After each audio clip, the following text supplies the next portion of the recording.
Rasul di zaman sekarang ini. Inspirasi untuk para pemuda. Pelajari agama dan terapkan. Itu kaidah sederhananya. Belajar teman-teman sekalian.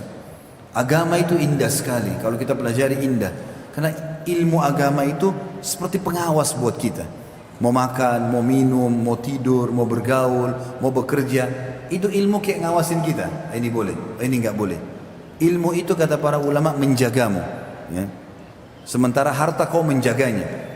Ilmu itu akan mengawasi hartamu dan pendapatanmu. Sementara ya harta itu kamu yang mengawasinya. Dan ini memang beda sekali. Makanya belajar agama. Saya memotivasi teman-teman sekalian. Kalau saya sana pernah juga saya bicarakan sama Pak Bupati masalah itu. Saya sayangkan sekali kalau kurikulum agama di sekolah-sekolah kita itu dianggap nomor kesekian. Artinya kalau gurunya datang tidak datang nggak masalah, lulus tidak lulus nggak masalah, gitu kan? Saya bahkan dengar sendiri itu kejadiannya begitu. Jadi akhirnya anak-anak juga kalau guru agama datang ya hadir nggak apa-apa, nggak lulus pun nanti dibantu. Padahal kalau saya lihat kurikulum, saya pernah lihat kurikulum ponakan saya sekolah SMP atau SMA itu kalau betul-betul gurunya bagus dan fahamin dan dia sampaikan itu sangat luar biasa sebenarnya. Maka kita harus tahu pelajaran agama ini penting sekali. Ini sebuah kewajiban bukan pilihan. Belajar agama wajib. Mau dokter, mau insinyur, mau politikus, mau ekonom, semuanya harus belajar agama. Bukan pilihan. Kita harus tahu bagaimana kita sholat. Ada satu negeri di Afrika teman-teman namanya Mauritania. Saya dapat berita dari teman-teman yang saya bisa percaya sumbernya. Itu luar biasa gitu. Mereka kalau duduk bermajlis malam-malam teman-temannya semua, biar dokter, biar insinyur, beda-beda profesi dunianya, tapi mereka semua hafal Quran 30 juz. Dan di majelis itu kalau mereka bicarakan sebab turunnya ayat ini, ada riwayat begini, kata bahasa Arab begini, nggak ada yang bicara profesi dokternya atau insinyurnya, bicara masalah agama. Dan kalau ada yang datang situ tidak ngerti maka dia malu sendiri. Satu negara begitu isinya. Jadi luar biasa dihidupkan suasana agama itu. Bisa berbeda profesi tapi hidup. Makanya anak muda harus digalang untuk itu. Apalagi masih muda itu kita sudah tahu semuanya, terutama teman-teman yang sudah sampai dia kepala 40 tahun umurnya, sudah tahu masa-masa kita yang kita lalui dulu adalah masa-masa di mana kita ingin tahu segala hal, gitu kan? Maka itu harusnya ditunggangi baik-baik oleh para pihak pemerintah, ya, orang tua, orang-orang yang berwenang dalam masalah ini untuk betul-betul memaksimalkan keadaan anak-anak muda kita. Saya pernah diajak untuk menjadi penasihat di salah satu sekolah sunnah, sekolah Islam di Jakarta, di Depok tepatnya. Kemudian dia bawa kepada saya kurikulum. Dia bilang, Ustaz saya minta jadi penasehat. Baiklah. Saya bilang kalau saya penasehat ini saya harus betul-betul tahu apa yang sedang ada di situ ya. Jangan kurikulumnya berjalan begitu saja. Baik Ustaz. Dilihatkan sama dia ada kurikulum. Di situ ada jadwal menghafal Al-Quran buat anak-anak. 1 tahun sampai selesai. Ya 1 tahun 5 juz. Berarti kalau SD 6 tahun itu selesai 30 juz. Tamat SD gitu kan.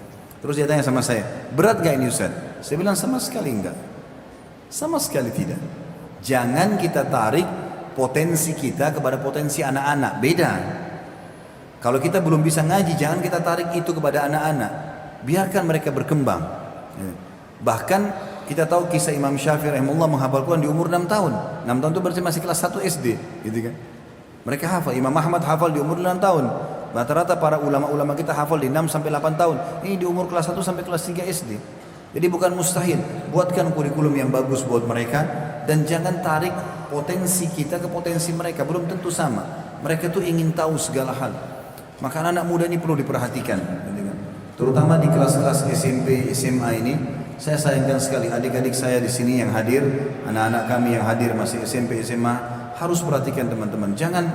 Jangan cuma melakukan perbuatan yang turun-temurun. Saya sedih sekali melihat kalau lulus piloks baju, piloks muka, ya, berbangga dengan itu. Kenapa nggak berpikir akhirat teman-teman? Kenapa itu baju nggak disedekahkan kepada orang miskin daripada dipiloks? Ya, benar ini. Daripada ugal-ugalan di jalan, ribut-ribut menunjukkan kegembiraan, lebih baik masuk ke masjid sujud syukur kepada Allah. Ya. Apakah lakukan sesuatu yang baik dan ini harus dididik karena ini saya turun-temurun. Dilakukan sebagai sebuah kebanggaan.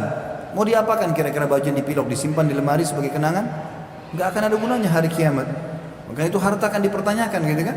Kenapa kita tidak sedekahkan kepada orang lain? Kenapa kita enggak galang kegiatan sosial? Banyak hal yang harus kita perbaiki. Dan ingat teman-teman sekalian, terutama generasi muda. Kata Nabi SAW, Inna Allah yu'jibu min syabin laysa lahu sabwa. Allah kagum dengan anak muda yang tidak mengikuti hawa nafsunya. Justru pada saat dia masih muda dia ke masjid, dia sholat, di situ puncaknya. Dan saya selalu ingatkan teman-teman, kelas SMP SMA ini adalah masa kaderisasi, dan ini kader dia jadi baik di situ, maka akan baik seterusnya. Rusak di situ, rusak lagi ke depannya. Makanya pesantren dibuat di umur ini, SMP, SMA, sanawiyah sama aliyah, dikurung di satu asrama, azan ke masjid, belajar agama. Karena kalau dia baik sini, baik terus ke depannya. Kapan dia rusak sini, rusak terus di depannya.